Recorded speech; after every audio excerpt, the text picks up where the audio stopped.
I'm Mackayla. Welcome to the Soundtrack of Our Lives podcast. We're going to jump right in with the two hardest questions of all. Who are you and what have you been up to recently? Cool. I'm JB Corey. I'm the lead singer of a band called Goodnight Moon. We are a band that was playing shows in South Florida in 2005. And 20 years later, we decided to re-record our songs, re-release them for the world, and go on a little Florida tour to see if we still got it. Awesome. I'm Rob Clark. I play drums in the band, and yeah, excited to be here. And thanks for having us. Of course. So, what led to the decision to re record the album? I'll kick this one off. I was on a flight, so I live in Los Angeles, and JB's in Orlando, and I was on a flight back from Florida to LA. It's about a 5.5 hour flight, and I had our old record on my phone and my notepad that I always carry on with me. I was like, you know what? Let me listen back to these songs and like, what would I change about them? What would we make them different Hmm. and better and kind of updated for the times? And so I made a whole bunch of notes on that 5.5 hour flight of all the different things that I would do to kind of revamp the songs. Came back to LA, worked with a good friend, Matt Marino, who's a songwriter producer out here, worked with MGK and Papa Roach and Mod Sun, a bunch of really cool artists. And he and I kind of put together a demo and sent it off to JB. And JB's like, this is awesome. Let's do it. And so from that, we kicked it off and re-recorded this whole EP that we released 20 years ago. Yeah. So, if you hadn't had that thought to listen back on the flight, wouldn't We be wouldn't here. be here today. Yeah. No, I think JB and I have always talked about how, I think we've said that back then, like, there's going to be a time where we're going to come back to this thing, and we thought we would get a big old tour bus and, go back on the road or something. But I think this is much more practical for us to, go into studios and redo the record. So play a few fun shows. It's been inevitable, I feel. Last time we played any live music together was actually at Rob's wedding. And, at the end of the wedding, we were all kind of, all gassed up after too many drinks and celebrating too hard. And I went to um, one of the members of the band. I said, man, that might be the last time we'll ever play together. Like, what a crazy thought. And he's Hmm. like, yeah, right. Like, you'll find another way to get on stage and do this again. And lo and behold, he was right. So, did you guys think that that was the end? You weren't planning on anything else after that? No, I think it's always kind of been in the back of our heads to, be able to release the music again, to not have it on Spotify, to not have it on Apple Music. When MySpace was erased, we lost all of our videos and a lot of our Hmm. music and a lot of our pictures and a lot of the history. And I think, we've always wanted to have that for us. Um, so I think at some point we knew we were going to do this or at least have it online in some capacity. I think we just, we test ran the songs and they started to come out really nice, and Hmm. we decided to really kick it in gear and do it the right way, and have a proper re-release and have a proper reunion show. And yeah, it's kind of snowballed into this massive kind of reunion that we didn't think was going to happen. So, are you planning on doing more music after this or re-recording other songs?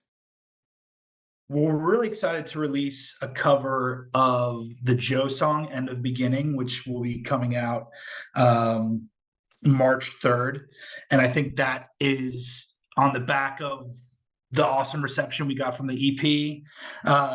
It's kind of a song that's been in my house with my kids. They like that song a lot, and it kind of just came together really nicely. So you're going to get a post-hardcore emo version of End of Beginning on March 3rd, which we're really excited about. And I think after that, and see what feedback we get there, and the feedback we get off our couple of our reunion shows, the sky's the limit. Hmm. What advice would you give to somebody who is just starting their first band? I would say that just like keep doing it, right? Keep playing. Do it for yourself. Don't do it for the likes or the shares or anything. I think that, we're having to learn all of these new social media platforms. It's really dating us here, but like growing up, we did it because we love music and we did it because it was a passion of ours and it was a place for us to go kind of fuel our energy and our emotion. And so my advice to the kids today is like, don't play something that you think is going to trend on TikTok. Mm-hmm. Like, play something that feels good to you and that you enjoy, and hopefully you're having fun with it. But that's my advice. I think you can get swept up pretty easily with what's happening online and how quickly you can get feedback, and sometimes it can kind of really distort where you are. And so, yeah, that's my advice. And I think JB and I are doing this a lot too to try to inspire this next generation. It's really cool for us to see that like the music that we grow up on is now, being listened to by the next generation of folks, and it's just cool to be a part of that. Warp Tour is back, which is Mm-hmm. awesome, and we're excited and hope that there's the next generation that can be inspired by it. There was a young guy who DM'd us on Instagram and he played like guitar over one of our songs and sent the video. And he said, "Yeah, I was born in the wrong generation. Like, I love this music. This is so cool." And I mean, Mm-hmm. that's what it's all about, right? Is like if we can get, just him like stoked and inspired to like pick up his guitar and play, like that's what this is all about. That's awesome. My advice would be to play as many shows as you possibly can as a band. When I first started playing music, I was kind of in a punk rock band. I barely knew how to play guitar, but I Mm-hmm. never, I would play any show that would come our way. And when Goodnight Moon got a lot of momentum and got bigger, we played shows with thousands of people and we played shows with 30 people. Mm-hmm. And it didn't really matter. And it was, on those smaller shows, we'd still give it our all and you'd try something different or you would try something new or hone in a new skill on stage. And, there was never a show we said no to back then. And we kind of, we played at churches, we played in backyards, we played in Mm-hmm. warehouses, we played nightclubs, we played, concert halls, we played festivals. We'd open festivals at 10 a.m. We didn't care, we'd headline shows downtown, and it didn't matter kind of where or when we played. Mm-hmm. We just wanted to play, and every weekend, we try to book as many shows as possible back then, and kind of, you know, put in the work, so to speak. But if I had any kind of recommendation for a new band up and coming, it wouldn't be find that perfect show or find that perfect venue or Mm-hmm. find that perfect, bill. It doesn't matter if you're a hardcore band and you're playing with a pop rock band. Just Yeah. play it. Just play the show, and the more ears, the better on your Mm-hmm. music. So, with all of that, having played so many shows, do you have specific ones that really stand out as memorable or specific venues you really loved playing at? I'll start with one of them. We had like I was saying, we never say no to a show, Mm-hmm. and we had a headline show on a Friday night at a local venue, and it was, Goodnight Moon was the headliner, and all of our fans came, and we packed the house, and it was great. And the next day, we were opening for a bunch of drive-through record bands. It was Dave Malillo and Houston Calls, and like a bunch of this drive-through records were coming through Florida.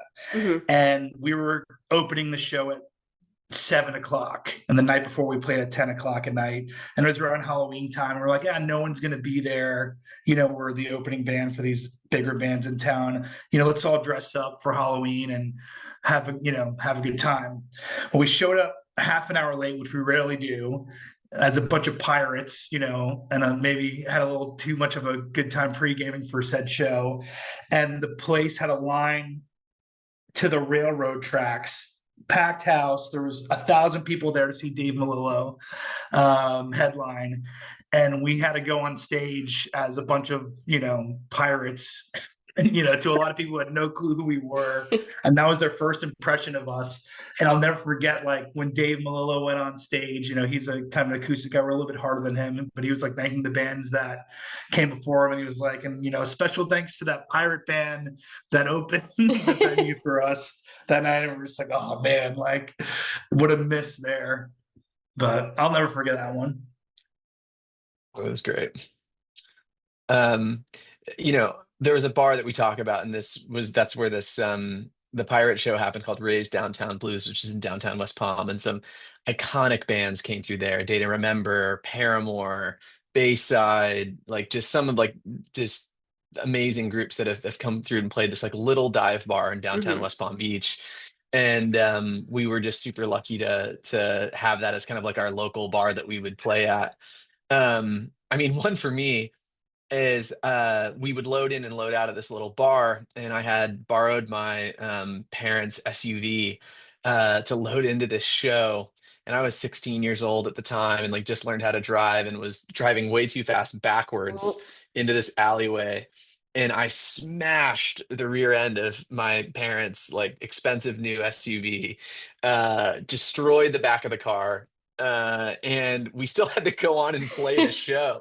And I remember being so pissed because, like, you got to deal with all of that. I had to call my parents, tell them I Hmm. crashed their car, and I had to play the gig. And so I just remember the entire show just like being so angry. And we like made it through. I think it was probably a good gig and probably like a good thing. It was another one of those shows at Ray's. We were opening for some much bigger bands. And I had to deal with like just crashing my parents' car right before the gig. So I don't know. That's a memorable one from that era for me. So We made like $75 though to cover for yeah, yeah, the window. So it was $10,000 worth of damage. I like had to work that one off for years. So yeah, that was no fun. That's definitely a moment you probably will never forget. That is true. That is true. And yeah, this one guy was outside the venue. He goes, "You really crashed that Land Rover, man." I was like, "Yeah, dude, thanks, appreciate Hey, it." So yeah, it was worth it. You got to play the show. yeah, there got you to go. play the show. There we go. At least you didn't have to leave. That's hey, I made it through, played the Yeah. show. I don't know, some JB must have taken my drums home or somebody did. But yeah, we made it through. But yeah, those are the fun times. Or not so fun. So you guys have been doing this for a while together. What advice would you give to somebody who's, trying to pick their bandmates and make sure that there's like they're going to be friends with them for the long haul? I would say you don't pick your bandmates pick you. Hmm. So I don't know, JB, if you feel the same way. Like I don't know if that really kind of happens. It just if you think about how bands were formed, I don't think that there was like a big audition process. And you hear this from a bunch of bands, like the Beatles, right? Some of them went to school with each other and they're all Hmm. friends in the local scene. Like I feel like it's that, but Yeah, I, yeah. I I think don't know. we're part of some of the lucky ones that still can, you know, hang out with each other 20 years later and not go at each other's throats. During this whole reunion process, we reached out to a lot of other bands that used to play with us 20 Hmm. years ago, and to see who would kind of come back and do these shows with us. And a lot of them have a lot of bad blood between them, so it's sad to hear. Um, we're excited that we're playing with one of our favorite bands from 20 years ago called 5 Cent Wish. They're playing 2 shows with us in in Florida, and those guys were legends in South Florida. A lot of the pop punk bands that you guys listen to from 2003 onwards, you know, probably listed these guys as their favorite band. Hmm. Like it's your favorite pop punk band's favorite band that you've never heard of. Uh, including mine. And I'm really excited for them to come back and do a couple of reunion shows because, like us, they don't have music. Now we do, but they don't have an inkling on the internet anymore. Hmm. Just the era of those MP3s and Napster files are gone. So that's probably, I mean, I'm excited for us to play, but I'm almost just as excited to see them have, I guess it's a 25-year reunion for them. So Is there any advice for how you were able to, maintain both the friendship and the professional relationship? I mean, I've wanted to kill Rob more than, you know, a handful of times over the years. So I think my suggestion would be never let your bandmate also be the producing, mixing audio engineer on anything you make. Because I still have PTSD of Rob telling me I'm flat or sharp or something on a vocal track, 20 years ago. In a vocal booth for a month and a half, just having to listen to him through the headphones. Uh, but yeah, that would be Uh, my advice. I still love you, Rob.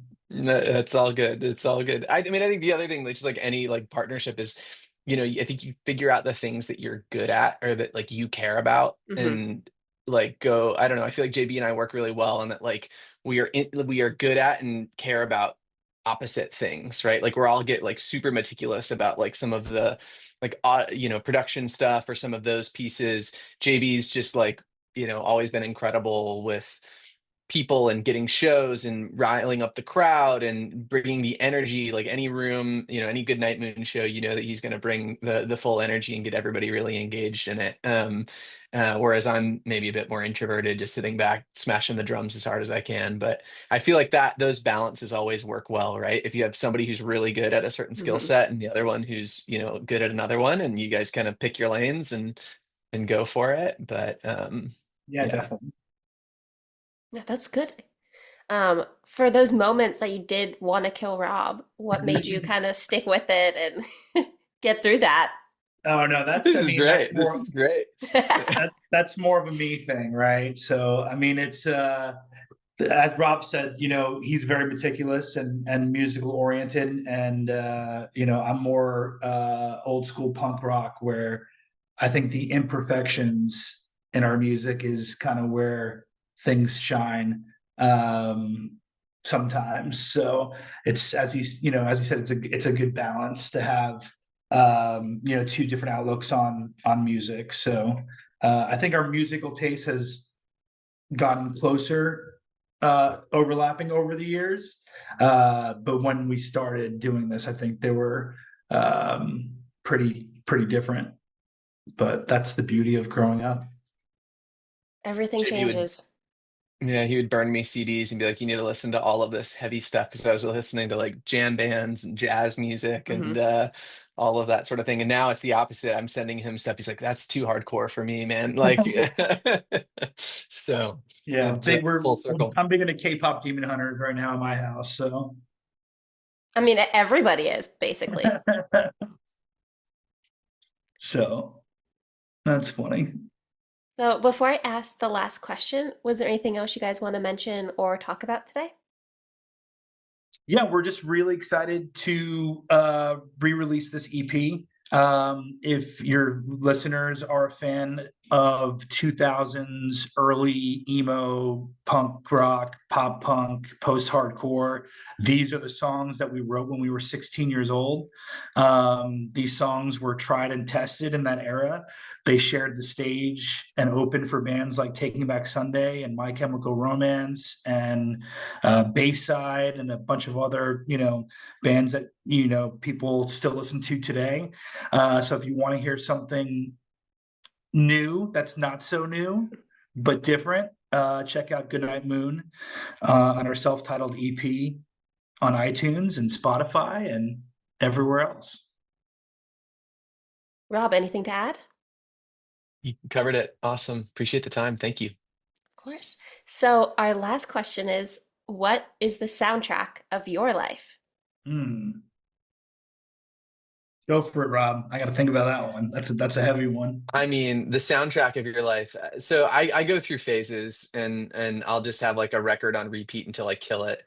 Um, Story of the Year, a band that we grew up listening to, and people kind of say that we're in a similar vein, just released a new record. It's called Arson. I can't remember what the arson stands for, but killer record, great band, super high energy.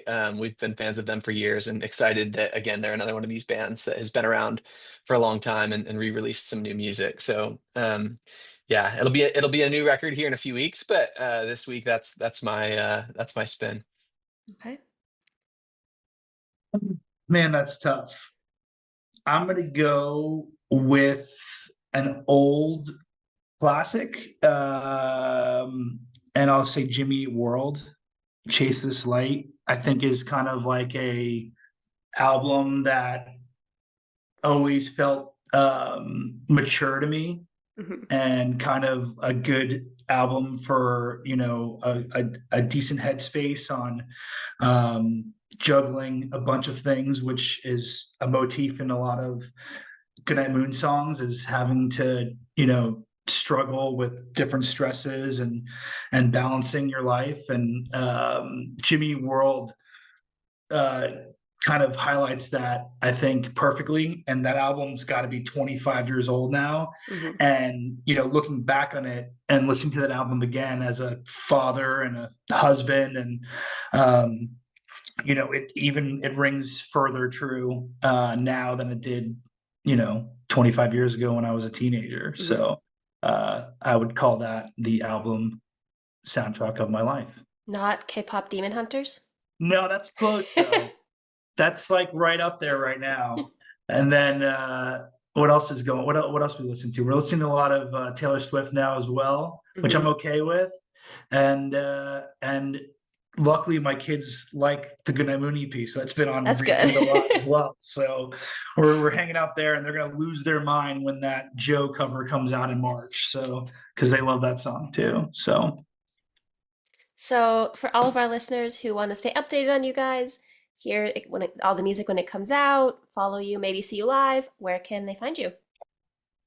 they'll be able to find us in Palm Beach Gardens on April 17th at Swampgrass Willie's, which just so happens to be the first concert venue I ever played at when I was 13 years old. And we're going back all these Full years later to play the circle. show there.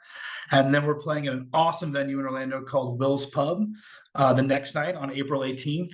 Both shows are with the band I mentioned earlier, Five Sin Wish, and an awesome New Jersey pop punk band called Northvale. And those guys are amazing, and we're so excited to go on tour with them. And yeah, and keep an eye out for that cover to come out in March. Awesome. Anything to add, Rob? Awesome. Yeah, if you don't want to make a trip to South Florida in April, you can check out our stuff on goodnightmoon.band. So all of our links are there. Okay. Awesome. Thank you both for taking the time to chat with me today. Thank you, Likewise. Michaela. See ya. Bye. Appreciate you. Bye.